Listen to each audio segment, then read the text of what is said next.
Boa noite a você que acompanha a programação da Rede Vida em todo o Brasil. A Rede Vida com a sua equipe mobilizada aqui em Aparecida. Hoje o primeiro dia da 60ª edição da Assembleia Geral dos Bispos do Brasil. E para termos aqui a graça, logo do primeiro diálogo dos bispos dessa edição da Assembleia, recebo integrantes, representantes da presidência da Assembleia Geral da CNBB. Conosco, Dom Valmor Oliveira de Azevedo, presidente da CNBB, da Conferência Nacional dos Bispos do Brasil, arcebispo de Belo Horizonte. Dom Jaime Spengler, arcebispo de Porto Alegre, primeiro vice-presidente da CNBB. Dom Joel Portela Amado, secretário-geral da CNBB, bispo auxiliar do Rio de Janeiro. Dom Valmor, uma das funções da CNBB é de dialogar com a sociedade civil em âmbito nacional. Quadriênio que agora se encerra, conviveu com um momento peculiar da história social e política do Brasil. Como a presidência da CNBB, a CNBB lidou com esse momento? Um abraço, nossa saudação, Dom Valmor. Obrigado, Paulo. Boa noite a todos. Este foi um propósito primeiro que fizemos quando iniciamos o nosso trabalho na presidência 4 anos atrás, de dialogar e nos convencer que era importante apostar no diálogo. E esse diálogo que fizemos foi amplo. Só não dialogou conosco quem não quis. Mas nós procuramos em todas as instâncias governamentais, segmentos da sociedade, oportunidades de diálogo. Exatamente o que é muito necessário para clarear propósitos, mentes, corações e o caminho que cada instituição tem que percorrer para dar a sua contribuição. Portanto, um dos eixos que sempre disse no início, olha, comunicação e diálogo estratégico com a sociedade. E isso teve um resultado realmente muito bom. E esse resultado bom ajudou muito a amenizar um contexto sociopolítico muito difícil, também do ponto de vista religioso. E eu acho que esse é um caminho importante que sempre fez parte daquilo que é a CNBB na sua história e no seu serviço, e que se intensificou nesse último quadriênio e que precisa crescer mais, porque essa aposta vale a pena. Como foi o diálogo com os eleitos, com os governos?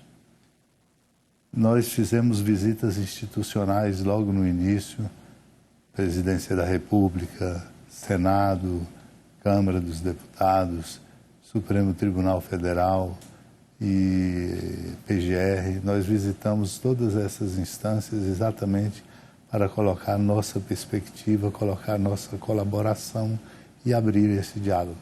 Fomos sempre muito bem recebidos. Nós compreendemos que a CNBB, por sua história, pelas lideranças que a conduziram ao longo do tempo e por aquilo que é a igreja no Brasil, é muito respeitada. Dou aqui um exemplo importante.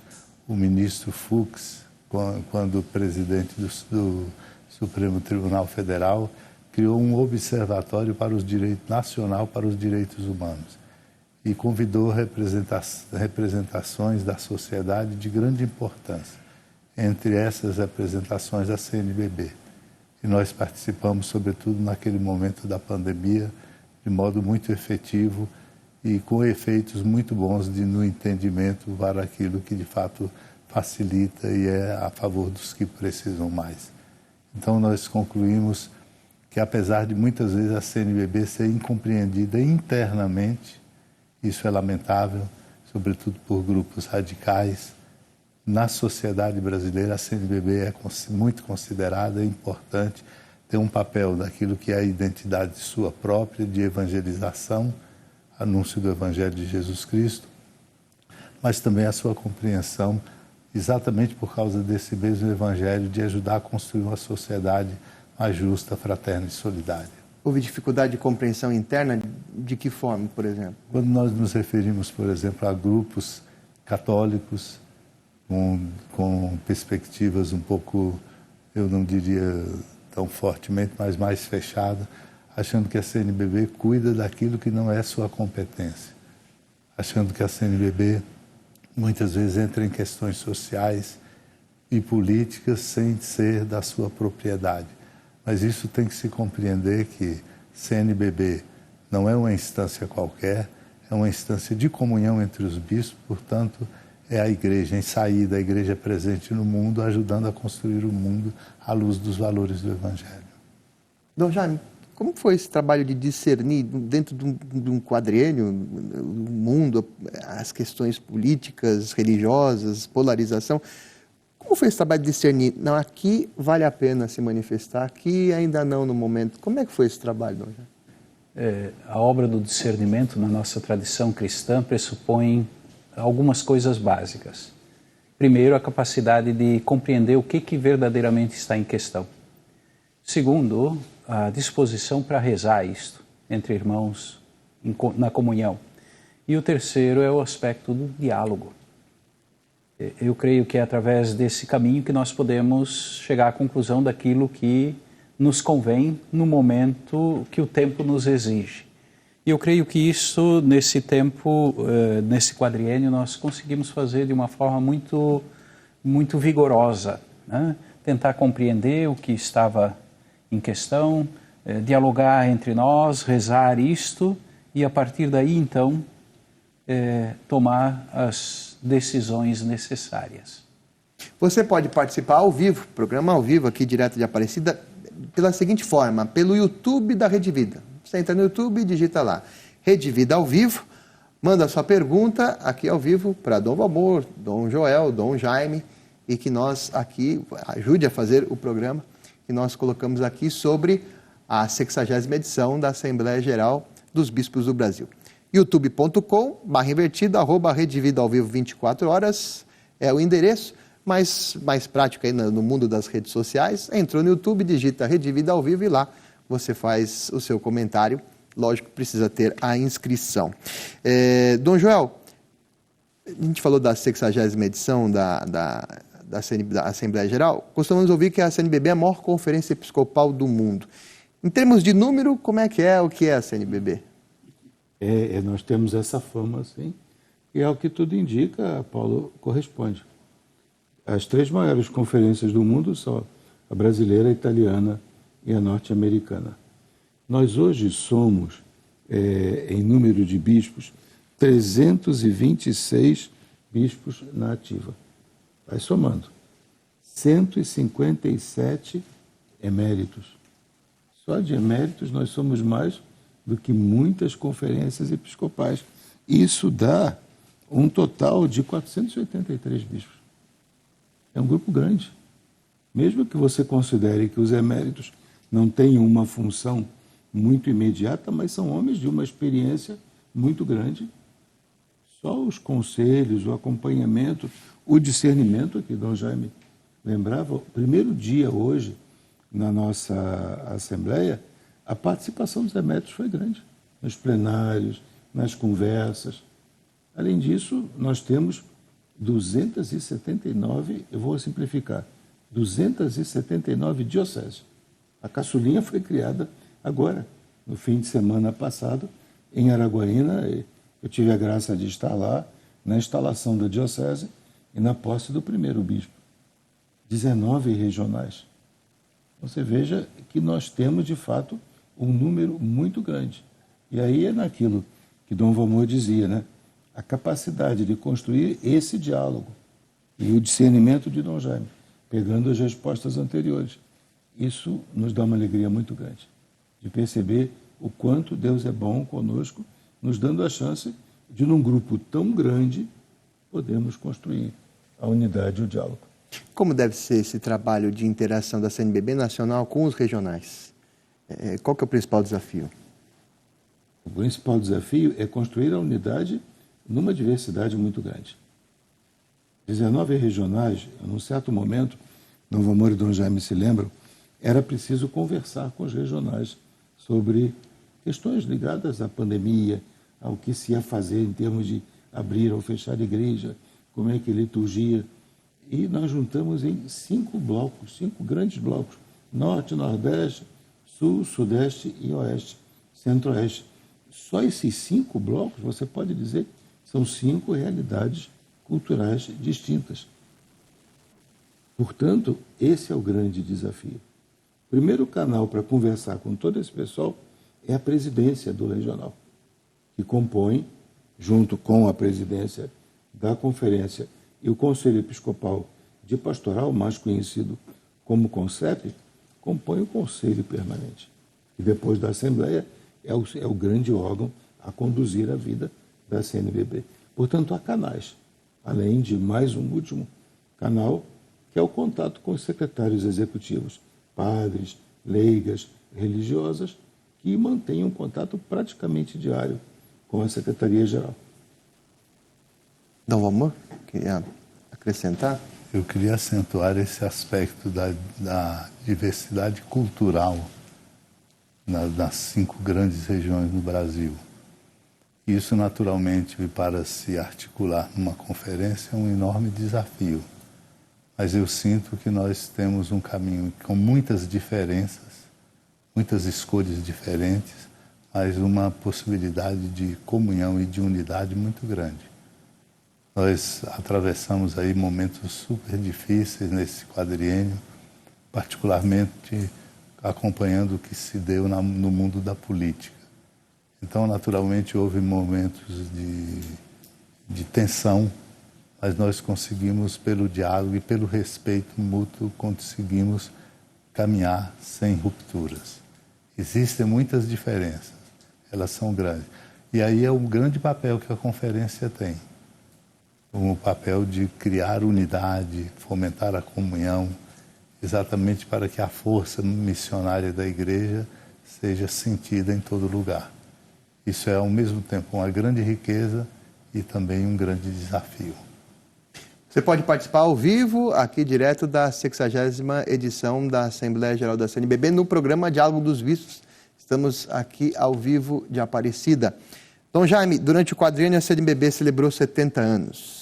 Inclusive na Assembleia passada, em agosto, setembro, e a Rede Vida fez a cobertura sobre esses festejos. Teve uma bonita celebração na Assembleia Geral do ano passado. Nessa história, não pode se deixar de falar sobre a relação da CNBB com os pobres. Quais as marcas da pobreza durante esse quadriênio? Certamente, a pandemia escancarou uma realidade cruel que estava presente e está presente na nossa realidade e que, com dificuldade, se tematiza. Ou seja, a questão da desigualdade. A desigualdade no Brasil é um escândalo e que clama aos céus. Como pode um país tão rico, agraciado pela natureza, digamos assim, com fartura em vários âmbitos, não conseguir atender às necessidades do seu povo em primeiro lugar?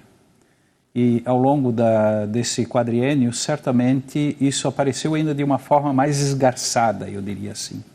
E aí nós temos algumas iniciativas por parte da conferência durante este quadriênio que foram muito bonitas, né? Seja o pacto, num primeiro momento, Pacto pela Vida e pelo Brasil. Depois a campanha em favor da vida, etc., que foi desenvolvido também no seio de todo o episcopado e das nossas comunidades com uma resposta extraordinária. O nosso povo, em geral, é muito solidário. E é interessante, bonito ver isto, como essa solidariedade ela aparece de uma forma ainda mais vigorosa, sobretudo no meio dos pobres, dos mais necessitados. É realmente algo que merece destaque, eu diria assim, esse jeito humano, bonito, cristão, se quisermos, do nosso povo se entreajudar. É realmente algo digno de nota. E as nossas comunidades têm respondido também de uma forma extraordinária às proposições que vêm, seja da presidência, seja da conferência como tal, em vista das necessidades do nosso povo. Então, já me está lembrando aqui, ação emergencial e tempo Exato. de cuidar, né? Tem algumas coisas muito interessantes. Foi uma integração de CNBB, Caritas, CRB, MEB. Foi um diálogo entre algumas entidades da sociedade civil, como já tinha sido o Pacto pela Vida e pelo Brasil. E foi algo assim, não foi apenas a CNBB que fez, mas dando visibilidade a práticas caritativas num momento tão difícil, mobilizou essa sensibilidade que até as pessoas mais simples Há uma história, que sempre tem esse tipo de história, né? Da pessoa que chegou com 1/4 do saco de feijão, é a minha doação, a oferta da viúva. E a segunda característica, você sabe que nós temos o Fundo Nacional Solidariedade, que é composto pela coleta do Domingo de Ramos. Todo ano, são 3 tipos de ações que nós atendemos. Todo ano tem uma ação no âmbito da formação, capacitação, para cuidar, por exemplo, da educação. Cresceram os pedidos para que substituíssemos a área de formação de cursos para a cesta básica mesmo. Portanto, foi um momento, a palavra esgarçar foi um momento em que a pobreza, né, ela foi esgarçada no Brasil. A pandemia colocou uma lente de aumento numa realidade que vinha encaminhando no país. Ao longo desses 70 anos de história, a CNBB, eu acho que nunca se omitiu diante dos desafios que vinham, digamos assim, do seio do nosso povo.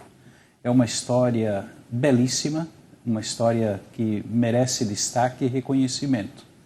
Hoje a CNBB tem uma posição no seio da sociedade, uma presença no meio da sociedade, onde certamente o respeito é grande, né? Eu me recordo no tempo de seminarista, por exemplo, né? Nós seminaristas sempre é meio pobre, né? Mas nós fazíamos uma vaquinha, por exemplo, entre nós, para poder comprar o jornal no final de semana, para ler, por exemplo, os artigos de Dom Luciano Mendes de Almeida, porque ele tinha uma capacidade de trazer naqueles artigos semanais dele uma compreensão, uma visão da realidade social, eclesial, extraordinária, com palavras que nós entendíamos como seminaristas, né? Para dizer, a CNBB realmente, nesses 70 anos, tem desenvolvido o seu trabalho próprio, com dedicação, sacrifício de muitos de nossos irmãos, sobretudo aqueles que estão nas realidades, eu diria assim, mais desafiadoras, né?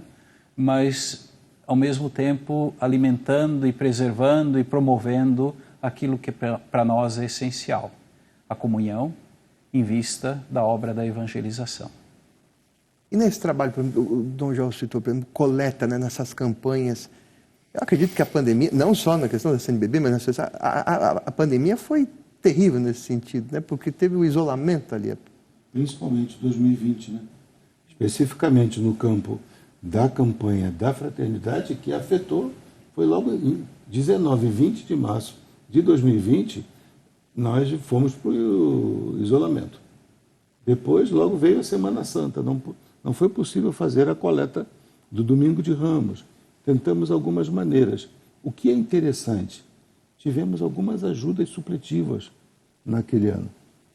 Foi feito um pedido a uma entidade que costuma ajudar a igreja no Brasil. Vários grupos se reuniram e disseram, não fizemos a coleta na paróquia, como podemos mandar para vocês?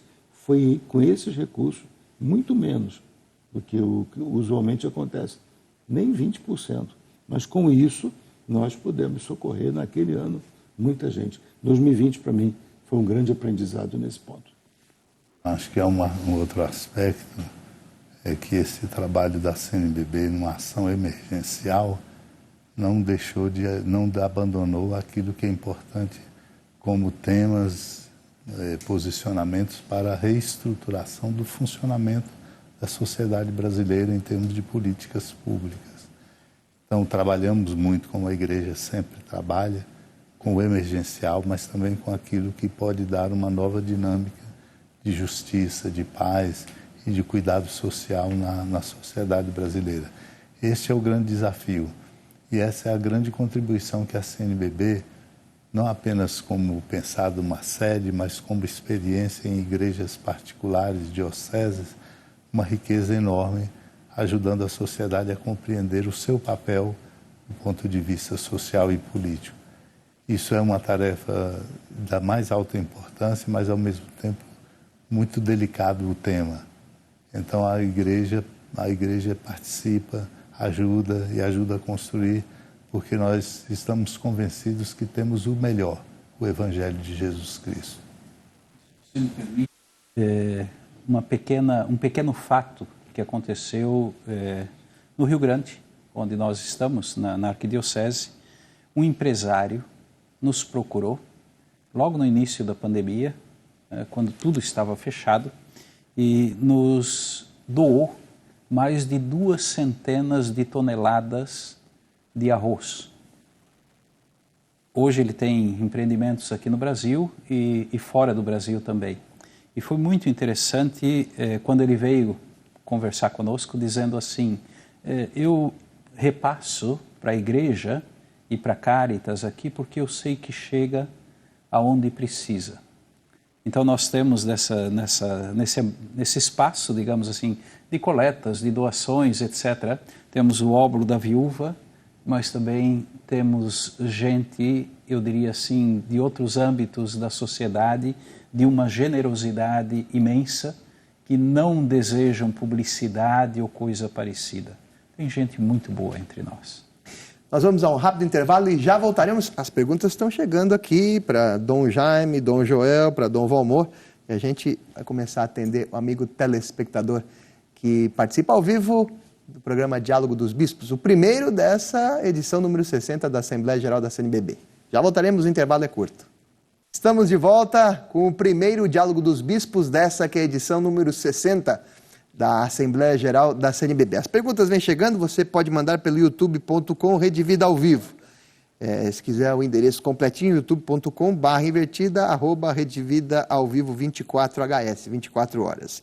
Marcos Rubens Ferreira, ele é professor, integrante da Pastoral da Saúde, professor na Rede Pública de Educação em São Paulo. Dom Jaime, o Brasil vivencia a crise climática com a guerra mundial em pedaços, como diz o Papa Francisco. Quais luzes apontam para iluminar tudo isso? É a pergunta do professor Marcos, Dom Jaime.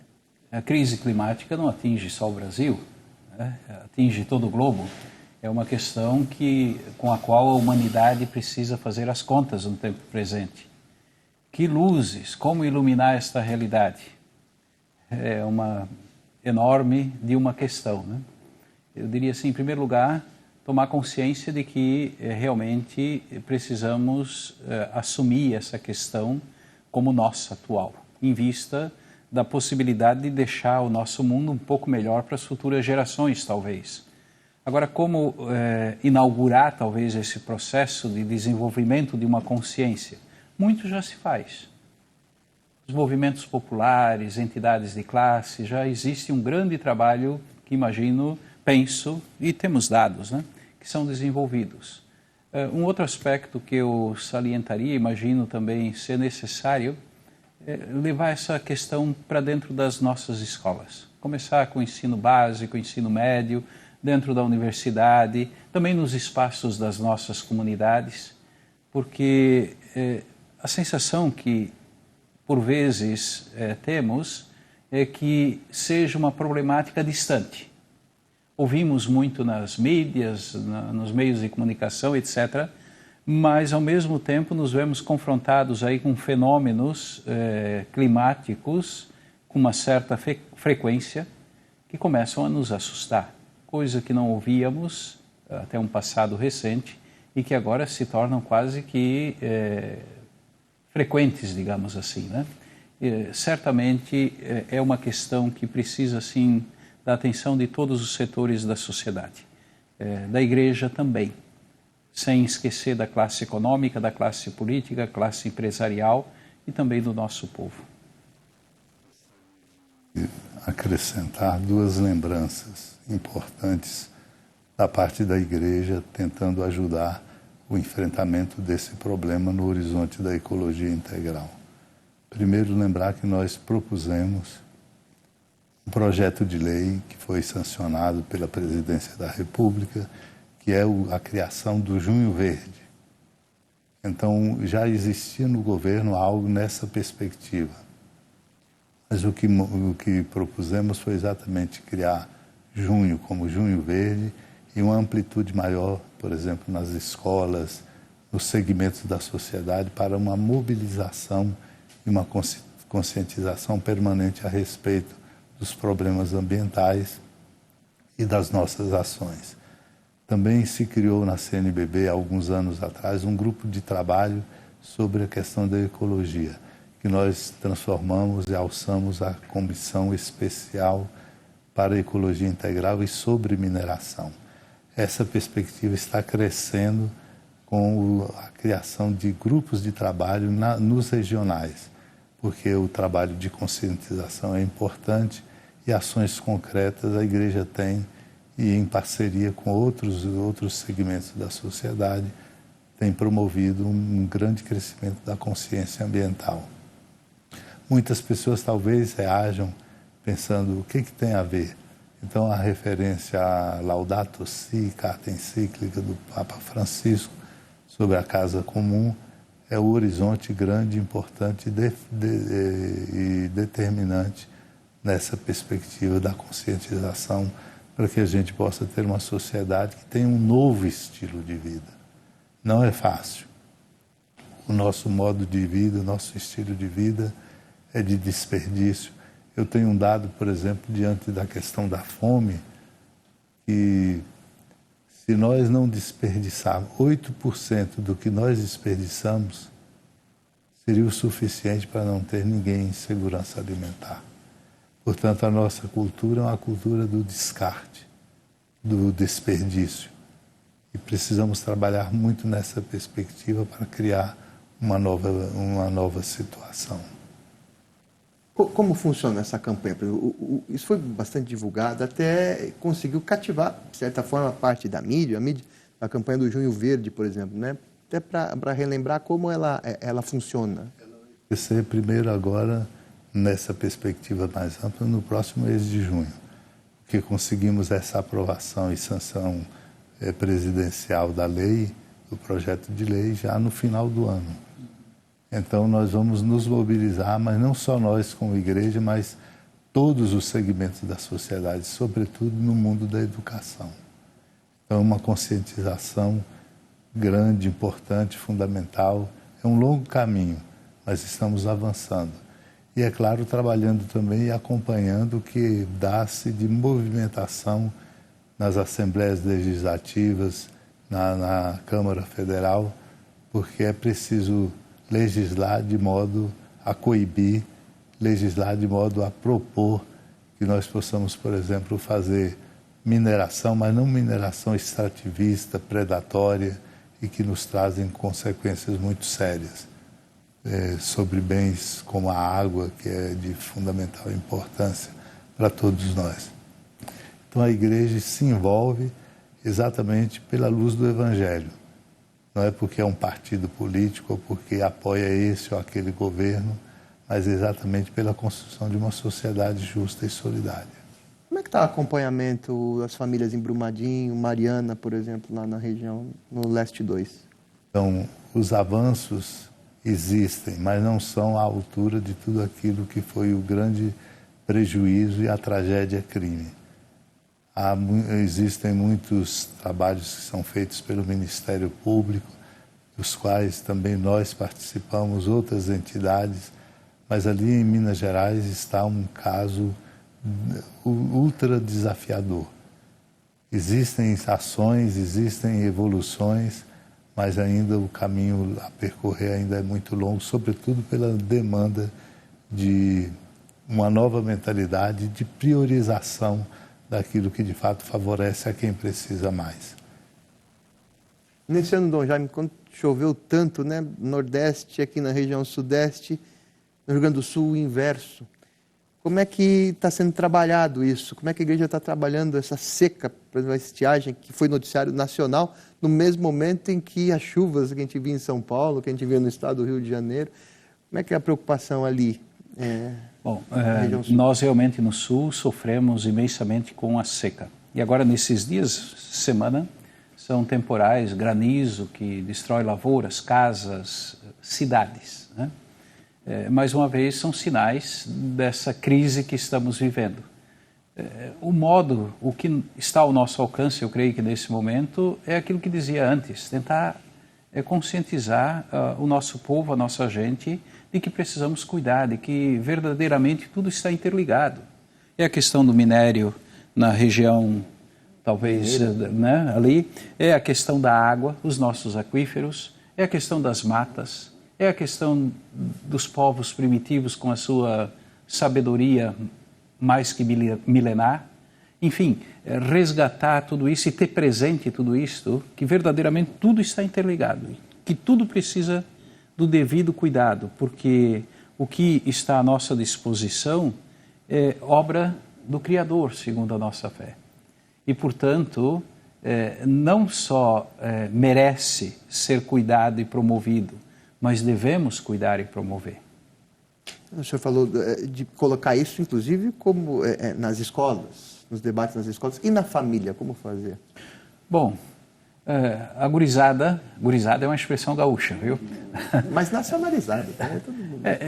Eu imagino que a criançada chegando em casa, os adolescentes, os jovens, trazem isso para dentro de casa e fomentam ali espaços de diálogo. Talvez a nossa geração, né, Joel, Dom Valmor, né, a nossa geração não tem essas, ou não teve oportunidade, talvez, numa certa fase da vida, de abordar essas questões como as famílias hoje, digamos assim, que estão aí com os filhos, talvez numa faixa de idade de 10, 15, 18 anos, têm. O tempo mudou nesse sentido e me parece que, em geral, os estudantes, vamos usar essa expressão, hoje têm uma ousadia, eu diria assim, de abordar questões, esse tipo de questão, por exemplo, né? Com muita determinação e coragem, que talvez para gerações anteriores não era uma questão importante, porque o tempo era outro também. Quando nós falamos de estilo de vida, obviamente a família é a escola primeiro e mais importante dessa sensibilização social. Quando falamos de descarte ou desperdício, isso depende muito de um modo como se é educado e como se aprende princípios e são vividos. Portanto, a família é muito importante e determinante como escola do amor, escola da fé, mas também como escola de criação e aprofundar o sentido da sensibilidade social e ambiental. E talvez, para recordar uma coisa que o senhor está levantando, aquilo que dizia no início, escola de diálogo também. Sim. Inclusive foi noticiário hoje, que pode voltar à pauta do STF, essa questão das demarcações de terras indígenas. O que a gente pode aprender com eles? Com relação a essa questão ambiental e tudo, com os povos originários? Essa é uma grossa questão. E nós estamos hoje celebrando o Dia do Indígena. São os primeiros habitantes desse pedaço de chão imenso que é o nosso Brasil e que ao longo aí de 4, 5 séculos não foram devidamente respeitados, e cuidados e promovidos. Certamente nós temos muito a aprender com esses povos originários, que têm na sua cultura, na sua história, um modo de se relacionar com o ambiente, com a terra, com as águas, enfim, com o ambiente todo particular, que talvez nós, filhos da modernidade, não tivemos essa oportunidade. A atenção, o respeito e a promoção desses povos originários, eu creio que é uma condição, inclusive, para um futuro mais justo e sadio. Pergunta da Nath Pereira de Fortaleza. Essa pergunta aqui, ela não endereçou, mas acredito que o Dom João vai gostar de responder. Como a CNBB vê a evangelização que se faz hoje no mundo virtual? Eu vou gostar. E é verdade. Primeiro, a gente pode responder assim: virtual ou presencial? Foi uma questão que surgiu muito, Nath, né? Nath Pereira, Fortaleza. Nath, quando a pandemia surgiu, logo nós começamos a correr atrás do prejuízo, aprendendo a lidar com aquelas plataformas, videoconferências, lives. E vinha uma pergunta, e não foram poucas as vezes, em que eu ouvi a pergunta: o virtual vai substituir o presencial? Não, não vai. O presencial é decisivo. É dado de fé, o verbo se fez carne. Portanto, o verbo não se fez rede social, se fez carne. Mas e aí, o virtual? Desprezamos? Não. Ele servirá como ajuda, como auxílio, como sustento para essa experiência básica, primeira, primordial, que é o convívio em comunidade, em família. As diretrizes atuais da Igreja no Brasil falam disso, da comunidade eclesial missionária.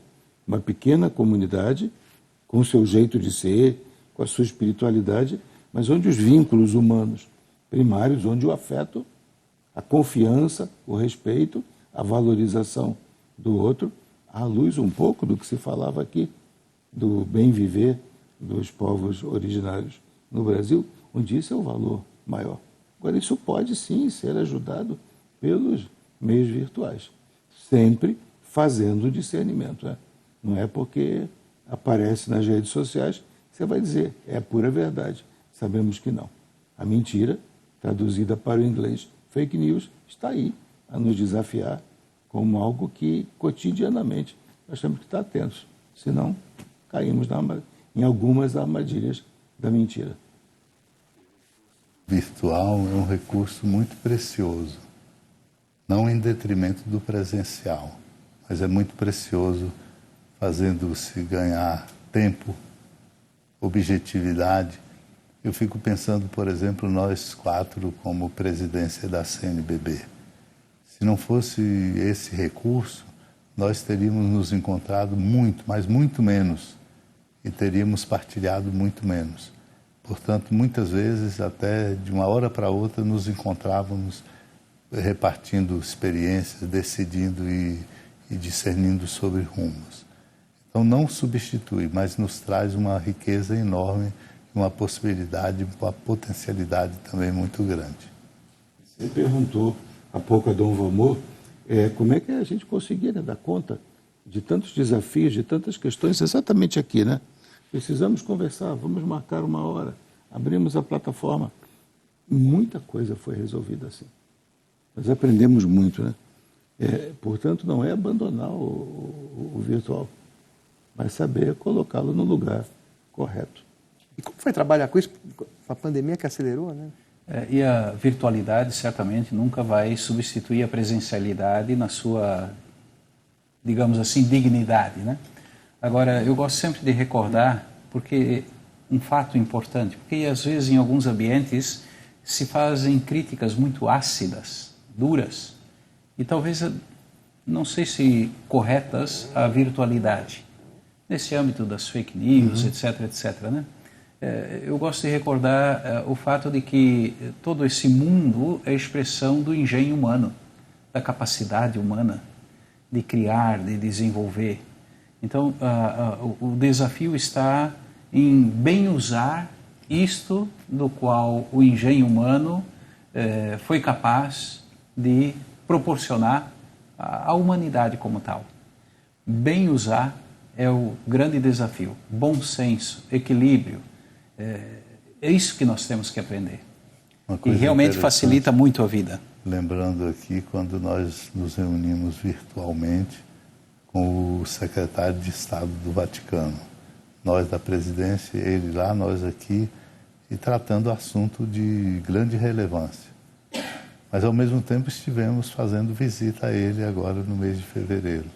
Então, é uma articulação nova que nós precisamos usar, vai facilitar muito. Agora, com seus perigos, com seus muitos limites. Mas era uma experiência realmente muito importante. Quando vocês levaram ao Papa Francisco tudo que a CNBB teve que fazer nessa questão virtual, com o isolamento, com a pandemia, como é que foi a resposta dele? Nós estivemos algumas vezes com ele. Eu conto uma experiência quando estivemos eu e Dom Mário numa dessas visitas que estava programada, e nós viajamos num dia, Dom Valmor deveria viajar no dia seguinte e Dom Joel também. Mas Dom Joel positivou para o Covid na véspera, então não pôde viajar. E Dom Valmor tinha chuvas em Belo Horizonte que também não foi possível viajar. E nós dois, então, tivemos que fazer essa visita, percorrendo os dicastérios e também a visita ao Santo Padre. E, claro, apresentando aquilo que estava ao nosso alcance também, né, a respeito do andamento da conferência.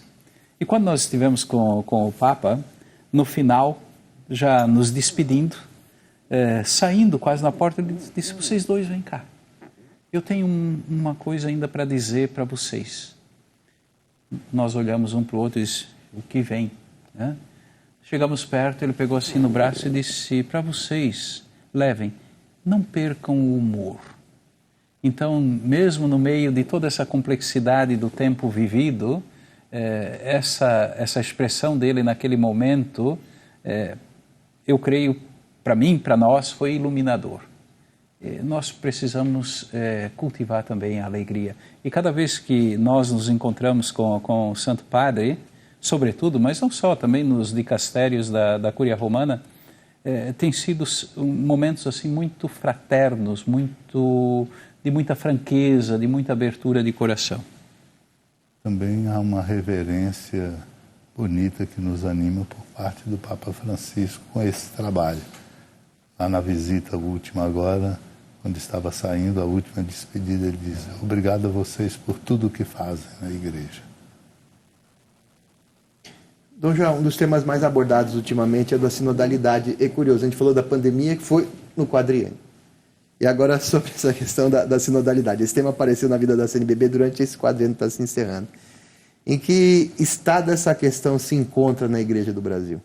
Nós estamos nos preparando agora, Paulo, para a sessão sinodal de setembro. Devemos eleger alguns bispos que vão representar a conferência junto com leigos, sacerdotes, diáconos, religiosas, nessa sessão sinodal de outubro, praticamente o mês inteiro de outubro. Serão dois? Não. A primeira informação que seriam 2 bispos. Agora fizemos uma consulta à Secretaria do Sínodo, que talvez esse número possa ser um pouco maior. Então nós estamos aguardando a resposta do cardeal secretário do Sínodo. Serão eleitos aqui, na Assembleia. Tem que ser eleitos aqui pela Assembleia, com ata, com tudo aquilo, para se mostrar a seriedade do processo. Agora, em termos de conteúdo, nós estamos refletindo, aprendendo o que está por trás dessa grande intuição do Papa Francisco. Porque Sínodo dos Bispos, o Papa Paulo VI recuperou depois do concílio. Mas eles sempre foram assim: sínodo sobre juventude, sobre educação, sobre justiça. Esse sínodo agora é sobre toda a igreja. Como ela ser sinodal, como ela ser ainda mais uma igreja de comunhão. Eu diria que o Brasil tem algumas experiências positivas a oferecer. Por exemplo, a CNBB tem uma longa história dos organismos com o povo de Deus. CRB, Conselho de Leigos, Conselho de Presbíteros, de Diáconos. Esse trabalho em conjunto é muito positivo.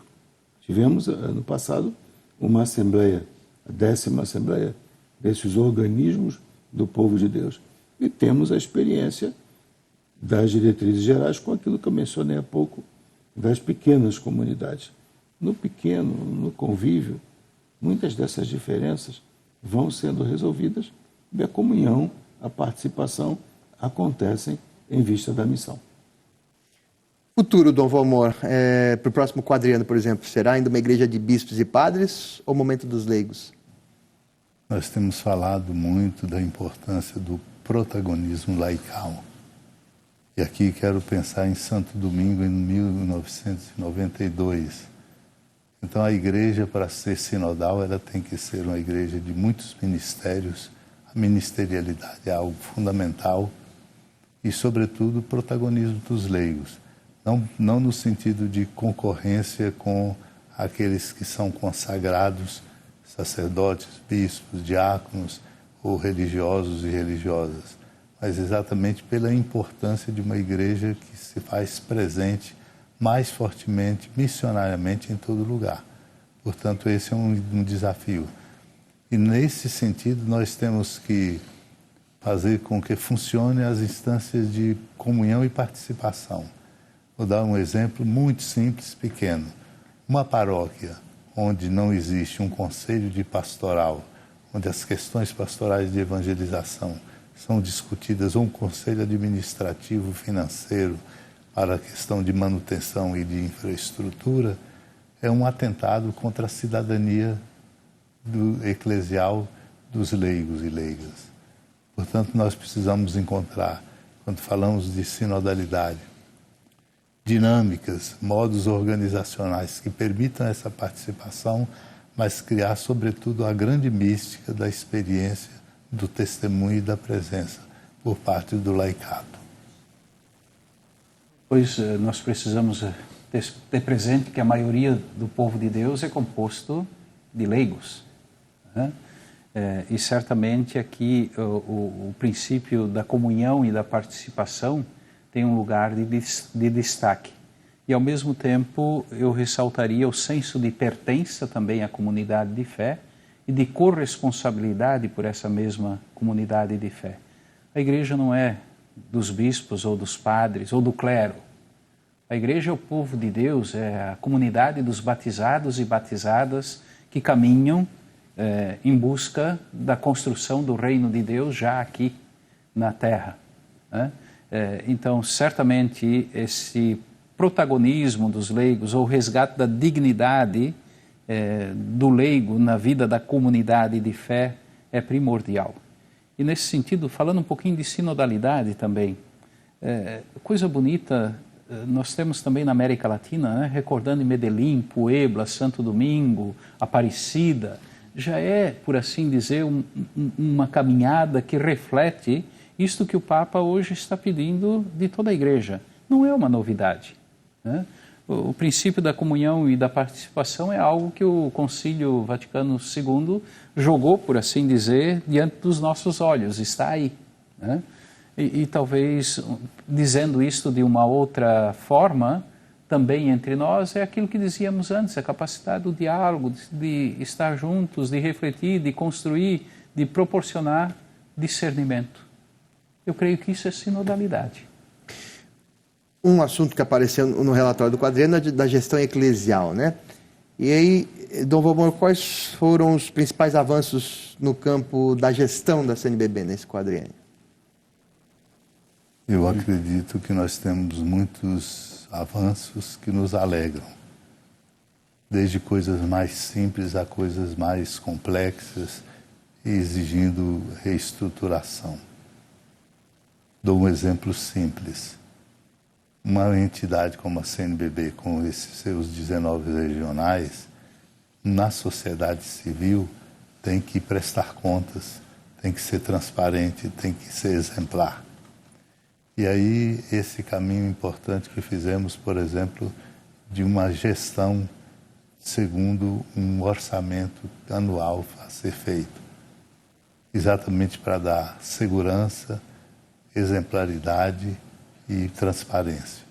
Então, nós avançamos muito na CNBB com solução de problemas que se arrastavam, problemas sérios e importantes, ao mesmo tempo criando essa mentalidade de um acompanhamento da gestão que seja moderno e sustentável. Então, cresceu muito esse trabalho e ele se torna realmente muito importante, não apenas como estrutura organizacional, não simplesmente como funcionamento, mas exatamente como garantia de algo muito mais importante, que é a moralidade, a exemplaridade e se poder fazer mais exatamente por se usar adequadamente aquilo que nós temos à disposição. Como foi, por exemplo, Dom João, a adaptação nessa lei nova de diretrizes virtuais, né? Dados pessoais, proteção de dados? Está sendo um aprendizado contínuo. Primeiro ponto é entender o que é proteção de dados, né? O que é isso. Chegamos a um ponto, e aí voltando lá atrás na nossa conversa, videoconferências, lives, chegamos a produzir hoje um excelente material pelas edições da CNBB, que é uma espécie de introdução a tudo aquilo que diz respeito à proteção de dados.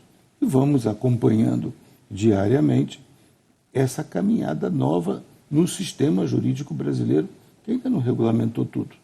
Ainda falta alguma coisa. Mas eu diria, aprendemos muito e temos conversado diariamente. Lembra que você perguntava o contato com os regionais? De vez em quando aparece um casozinho, olha, aconteceu isso, essa situação, como fazer?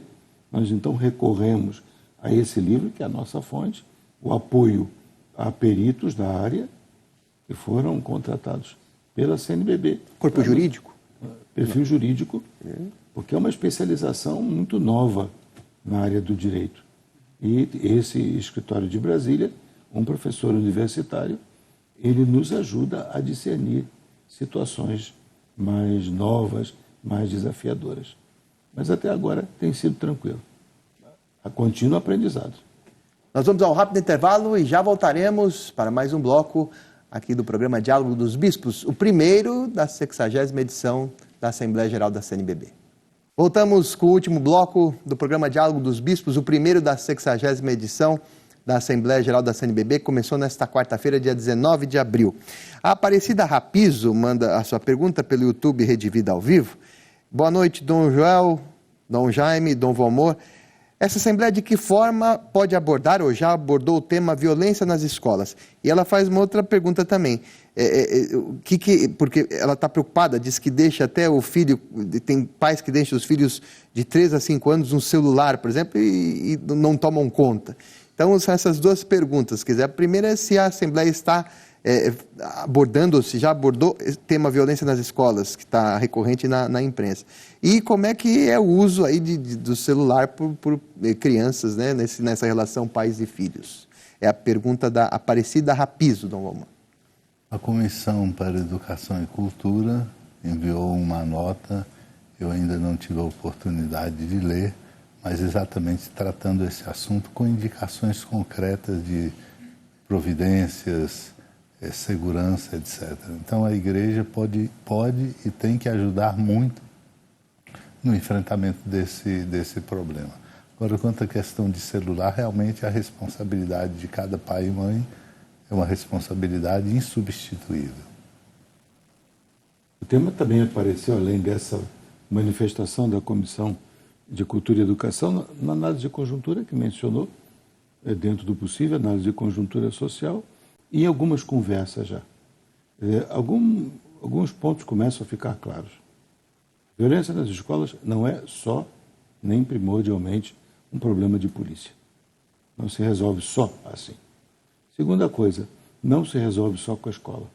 Há necessidade de uma forte integração entre escola e família, principalmente naquela faixa etária mais baixa que é essa, que é a... Ela falou de 3 a 5 anos. De 3 a 5 anos em que se delega para o celular aquilo que é fundamental, que é presença, acompanhamento.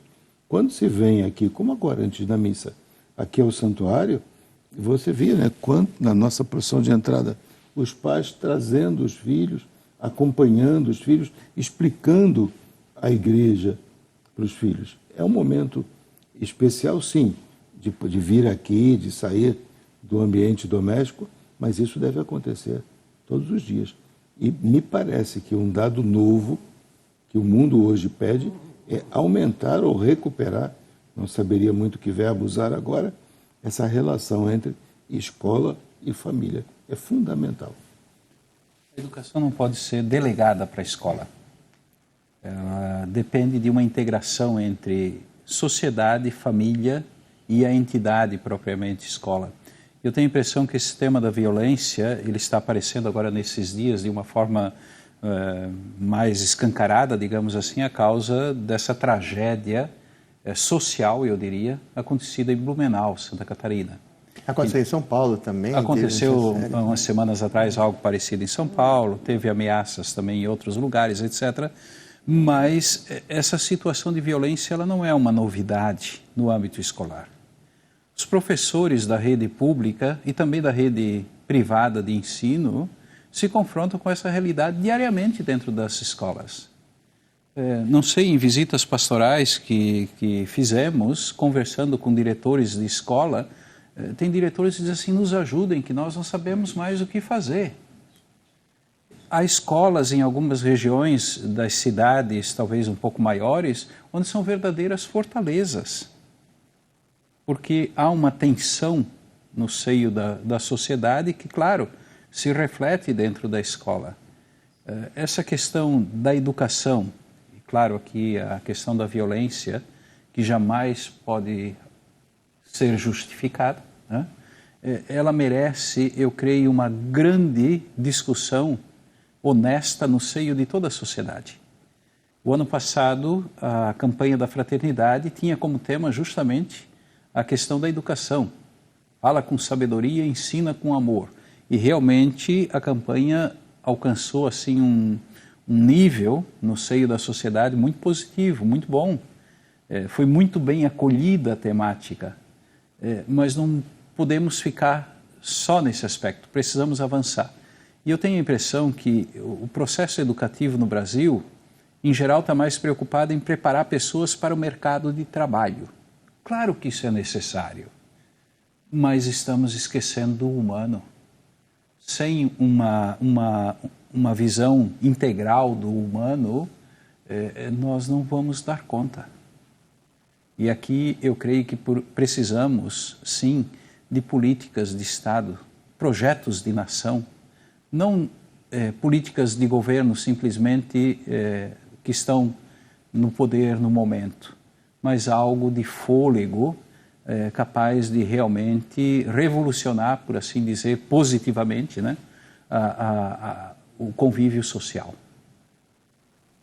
A polarização, de certa forma, ela atravanca temas tão fundamentais. O senhor citou, por exemplo, a campanha da fraternidade sobre educação, né?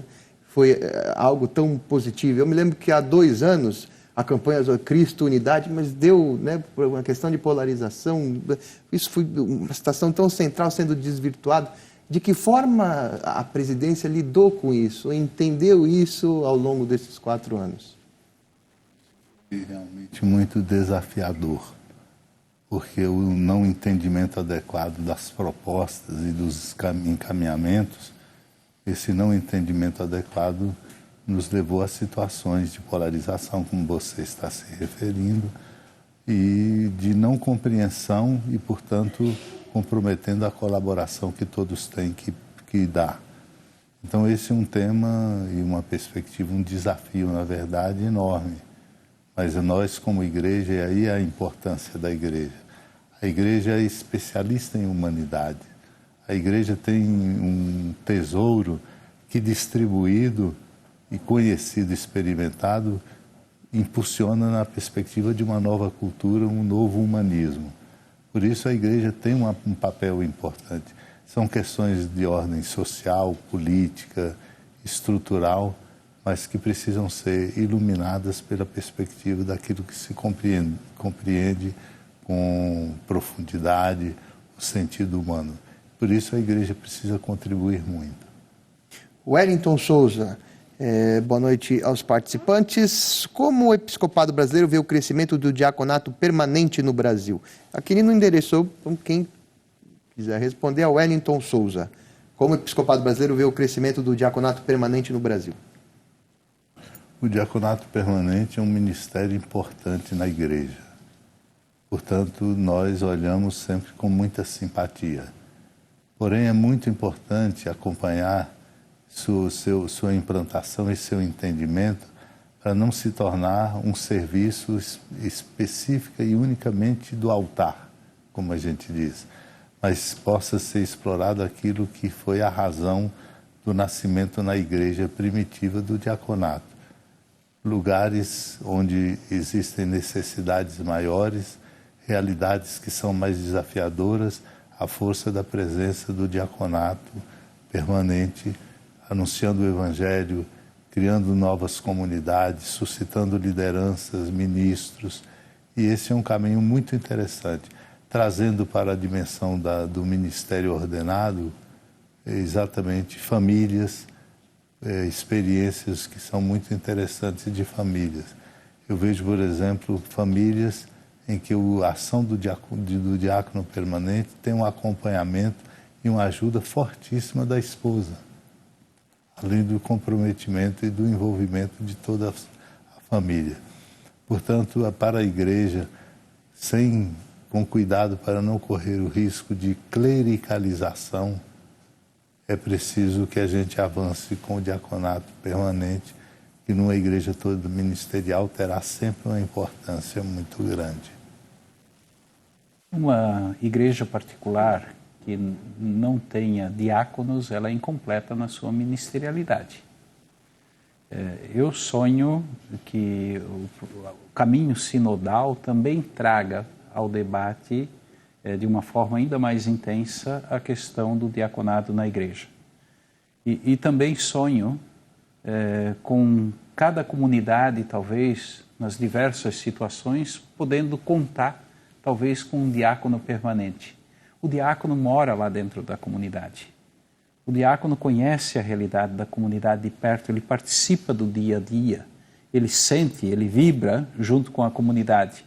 O presbítero, por mais dedicado que seja, é sempre uma pessoa, eu diria, muito empenhada.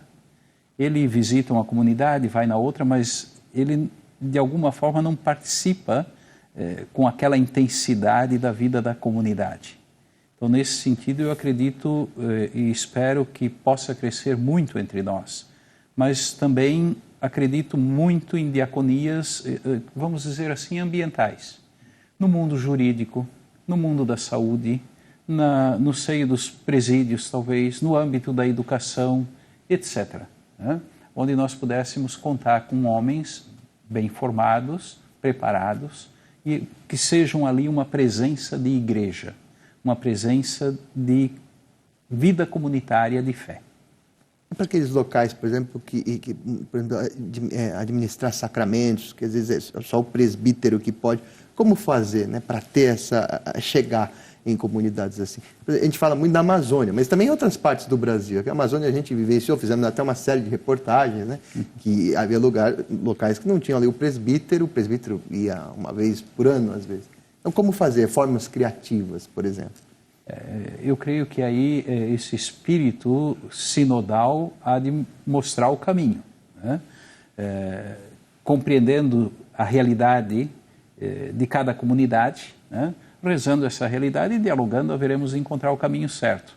Contar uma experiência que fizemos na visita de Límina, o regional nosso do Sul, e eu levantei essa questão do diaconado permanente em 3 dicastérios. E a questão, primeiro era a promoção propriamente do diaconado permanente. Depois eu falava um pouquinho da questão da unção dos enfermos, que hoje é um sacramento próprio do presbítero. Se não haveria possibilidade de alguma forma, pensar, tornar também o diácono participante num determinado grau, isso precisaria ser estudado, pesquisado, etc., do atendimento aos doentes. Porque é uma realidade que, para os padres em geral, se torna sempre mais difícil. Os capelães nos nossos hospitais, nós temos dificuldade de atender esta realidade, por exemplo. Os diáconos talvez não poderiam ajudar? Como? Eu não sei. Mas eu creio que o Espírito de Deus há de indicar um caminho talvez viável e possível. É o da proclamação da palavra, que é tarefa também do diácono e que é uma carência sempre muito grande nas comunidades.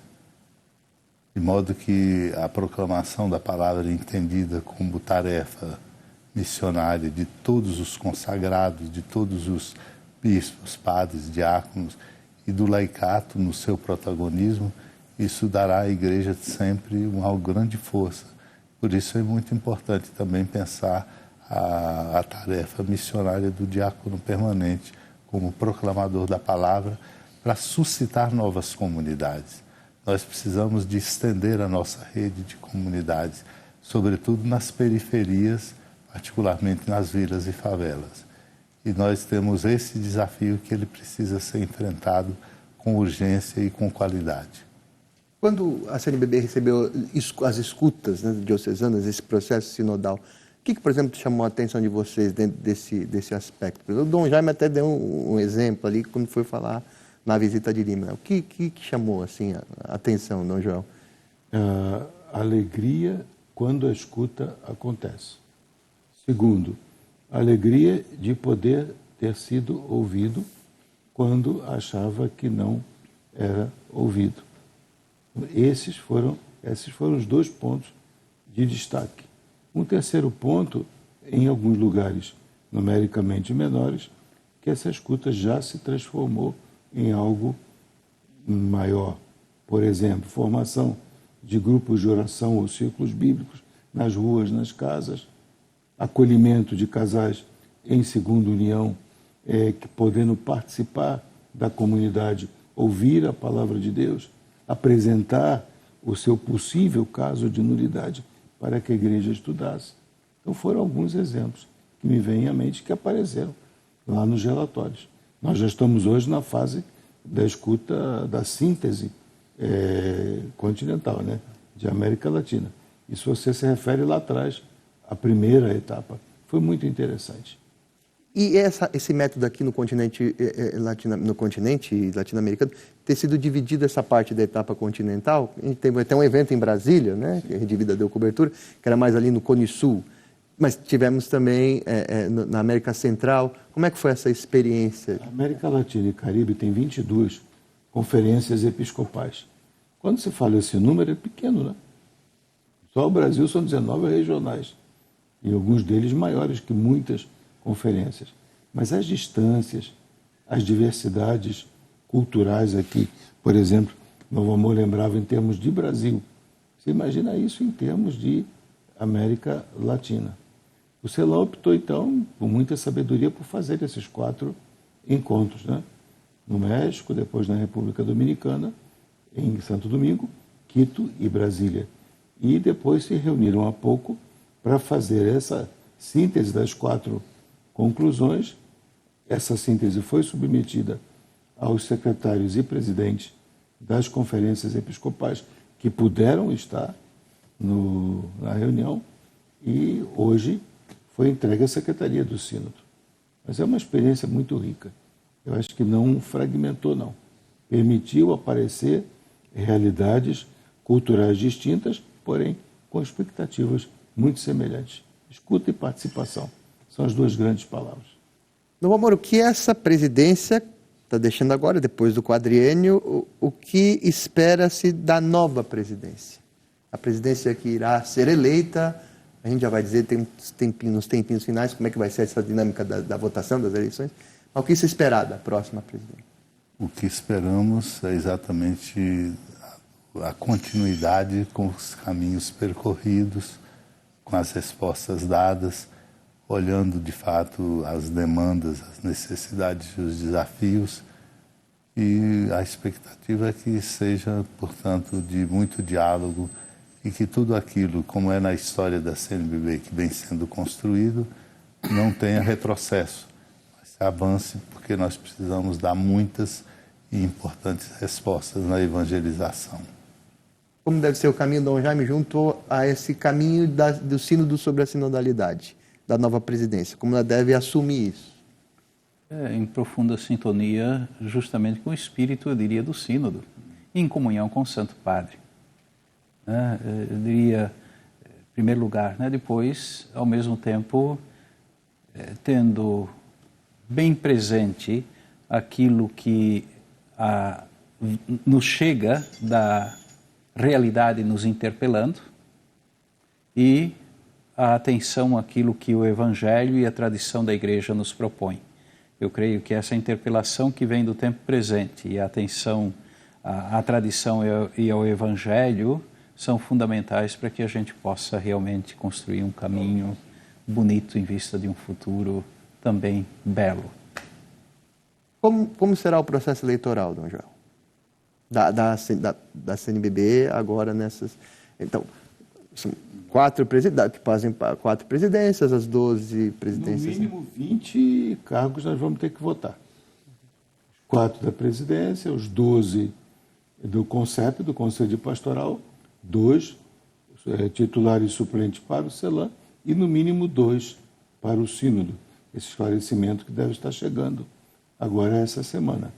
Para cada uma dessas funções, o Estatuto prevê até 3 escrutínios. Então, nós vamos aí, no mínimo, se for todo mundo com 3 escrutínios, até 60 vezes as urnas. São urnas eletrônicas com apuração fácil, mas tem que mostrar à Assembleia, informar, ouvir da pessoa eleita se ela efetivamente aceita.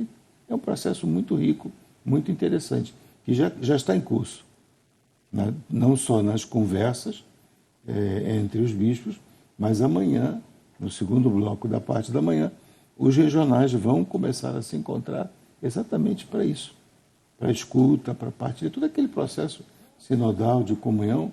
Os regionais amanhã vão fazer um outro momento na semana que vem, e no meio disso, sábado e domingo, nós temos um retiro. Amanhã, então, serão divididos por regionais? Vai ter um momento? Amanhã, primeira sessão, 8h30, 10h30, trataremos de alguns temas importantes. Final da manhã, vamos para os regionais, vamos para os grupos, vamos conversar.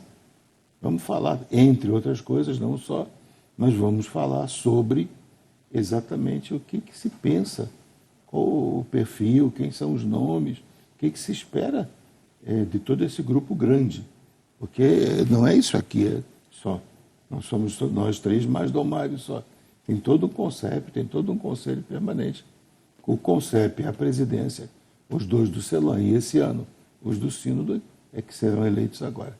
Então, na dinâmica, os nomes, possíveis nomes, né, não sei se é a palavra candidatos, mas são trazidos pelos regionais? É um processo ascendente, é um processo de escuta. É claro que já vai se conversando, né? Quando vai chegando o final do quadriênio, os bispos já vão conversando, e aqui na Assembleia se faz esse discernimento, se conversa, se escuta, se vê um pouco da experiência para aquela função, para aquela missão, e também um pouco a representação geográfica também. Agora, por que as votações começam depois do retiro? O retiro vai ser orientado por Dom Orlando Brandes, arcebispo aqui de Aparecida, sábado e domingo. Por que as eleições só a partir da segunda? É um costume. Não existe estatutariamente nenhuma obrigação disso. Mas para que não seja um processo eleitoral com determinadas marcas ou características que acabem nos fazendo esquecer que quem conduz a igreja é o Espírito Santo e não determinadas injunções ou articulações. É preciso ouvir o Espírito. Teremos alguns dias a menos. Se começássemos agora, teríamos mais tempo para fazer eleição? Teríamos. Mas nós não teríamos escutado algumas coisas que já foram ditas hoje e serão ditas amanhã. Não teríamos rezado. Porque tudo que se faz é sempre fruto da escuta do Espírito. E temos mais 30 segundos de programa. Como adquiriu essa expertise de ter uma votação virtual e não no papel?